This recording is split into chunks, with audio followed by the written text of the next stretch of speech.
Amitabha Buddha. Hello everyone, so today I feel like sharing the rebirth case of a South Korean monk called Monk Hetan. So this was also quite a well-known rebirth case and was very inspiring as well. This case happened in the last century in the 60s. There was a monk called Hetan. So obviously this is a Chinese pronunciation. I'm not sure about the Korean pronunciation, so I apologize in advance for some Korean audiences who might be watching this, and feel free to let me know about the Korean name. So Monk Hetan was not really a famous monk in South Korea, and he took a monastic life at the age of 19, and ever since then he just practiced Amitabha recitation. He would just recite the name of Namo Amituofo Buddha all the time, no matter what he did. Whether he was walking, sitting, and even eating, he would always have the name repeated in his mind. And even when he was talking to others, he would still recite Amitofo in his mind. So it was really non-stop. It was said Monk Hetan actually realized Nianfo Samadhi in early 30s, and he had already saw Amitabha Buddha. He felt this infinite life that penetrated in his heart. He couldn't help but to share this Dharma bliss that he experienced to as many people as possible. So he came down from the mountain and walked into the big city of Seoul, the capital of South Korea.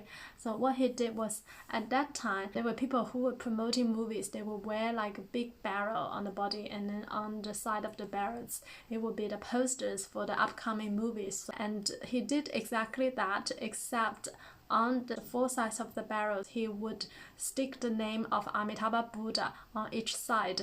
And also he will wear a hat which says Namo Amituofo Buddha. So everyone who saw him would be able to see the name of Amitabha Buddha. He would not only wear this barrel all the time, but he will also recite the name of Amitabha Buddha out loud from day to the evening. And he will walk to all the streets in Seoul. And he wanted all the people to be able to hear the name of Amitabha Buddha. And he had this deep faith that if they could hear the name of Amitabha Buddha, then they could obtain liberation in the future, if not this lifetime, definitely future lifetimes. This was exactly what's stated in the Infinite Life Sutra. So for those who show a bit more interest in Amitabha Buddha and what he was doing, he will explain to them very patiently about Amitabha Buddha and how they could seek rebirth to the Pure Land by reciting the name of Amitabha Buddha. So he did this for 5 years. So later he became interested in drinking alcohol, and he will also visit the restaurants and bars in Seoul.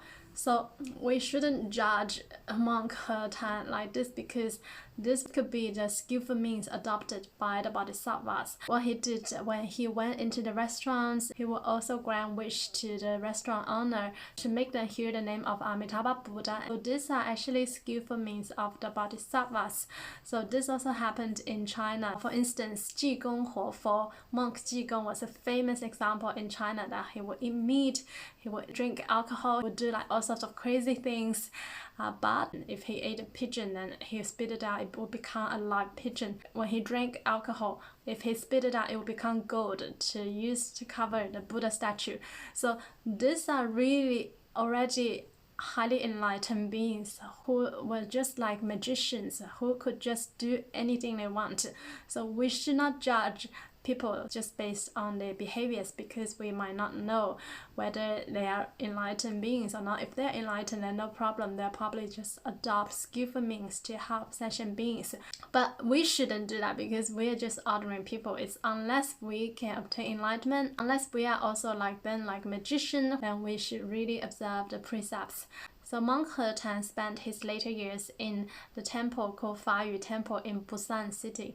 And a lot of monks, they didn't like him, and no one cared about him because he loved drinking, so he could not eat and sleep with the monks. But the abbot of that temple was quite generous with him and also made him stay and live and ate with the workers. So every day after breakfast, he would just went out and then came back until late in the evenings. And one day, it was about 3 months before his rebirth, he told the monastic manager that he was about to leave in 3 months, and the manager also didn't care. He thought it was just a joke. He was not sure exactly what he was talking about.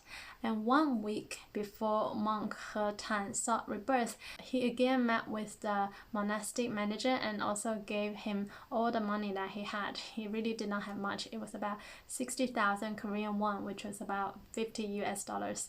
So he said, this was all I had, and I'm about to leave soon, so I don't need any of this. I will donate to the temple. And then later, also for his socks, he got more 30,000 Korean won. And he said, this should be enough for my funeral. And then he said, now I really don't have anything.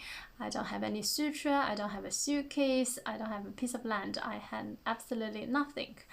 And the monastic manager, became a bit suspicious about all this abnormal behaviors of monk Hetan, and he asked 3 young monks to sort of watch him. On the day of his rebirth, about 10 o'clock in the morning, he told the young monks that he was about to leave, and the young monks became really impatient with him because they of course had no idea what he was talking about, and they were like, you can't leave now, this is the time when we make offerings to the Buddha, how could you leave? And he was like, oh right, you're right, so let's go then. And he went with the 3 monks to the main hall, and he was sitting there patiently waiting for the whole offering ceremony to be completed. And after the ceremony was finished, he told the other monks, well, now I think there is really nothing else to do. And then he lied down, and the last thing he said was, may all the beings in the entire Dharma realms to realize Buddhahood. And then he sought rebirth just like that, because he had already obtained Nyingpo Samadhi, so he could leave anytime he liked. After he left the monastic manager, all of them, they were so shocked, and he became really genuinely remorseful. The enlightened being was actually living with them all the time, but he was pretty much looked down by all of them. So that is why we shall never look down at anyone, no matter who they are. So this I found was an extremely inspiring story. All of us Nyingpo practitioners, we can all learn from monk Hetan, especially how he really had this supreme bodhicitta. So for seeking rebirth, one doesn't need to obtain Nyingpo Samadhi. Even for the highest grade of high rebirth, one doesn't need to obtain Nyingpo Samadhi. But what one needs is a great bodhicitta and also good cultivation for obtaining the high level of rebirth. But if for people who have obtained Nyingpo Samadhi, then they could choose to leave whenever they want. And this was obviously the case of monk Hetan. And not only he had realized Nyingpo Samadhi, he also had this supreme bodhicitta. He definitely obtained the highest grade of high rebirth. For those who are interested in knowing more about the different grades and levels of rebirth, you're welcome to join us in our weekly Dharma talks, where we will discuss the key chapters of the sutras, and currently we are talking about the 9th grade of rebirth. So I'll share more rebirth cases in the near future. Namo Amitabha Buddha. Namo Amituofo.